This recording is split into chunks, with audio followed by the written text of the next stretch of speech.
પ્રભાસ પાટણ ખાતે good luck circle પાસે જે સરકારી જમીન છે, જમીન ખાલી કરવા માટે અગાઉથી નોટિસ પણ આપવામાં આવેલી. તમામ કાયદાકીય પ્રક્રિયા પૂરી કર્યા પછી આજે ડિમોલિશન માટેની કામગીરી કરવાની હતી અને એમાં સવારથી જ સમગ્ર તંત્ર અને પોલીસ બંદોબસ્તમાં હતા.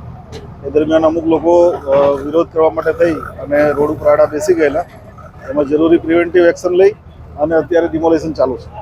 સવારે ધારાસભ્ય પણ અહીં આવી પહોંચ્યા હતા અને થોડા સમય માટે પોલીસને પણ પલટાઈ કરવાની ફરજ પડી હતી ડિમોલેશનને શરૂ કરવા માટે. સરકારી પ્રક્રિયા છે, એ પ્રક્રિયામાં જે કંઈ પણ અવરોધ આવશે એની સામે કડક અને કાયદેસર કાર્યવાહી કરવામાં આવશે. બંદોબસ્તની વાત કરવામાં આવે તો કેટલો બંદોબસ્ત ડિપ્લોય કરવામાં આવ્યો?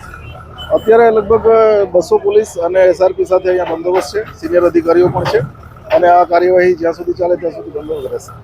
સર, જે ડિમોલેશનના સ્થળની વાત કરીએ તો એની શું માહિતી, કયું સ્થળ છે, કઈ જમીન છે, કેટલા હેક્ટરમાં ડિમોલેશન કરવાની, એવી કોઈ પ્રાથમિક માહિતી?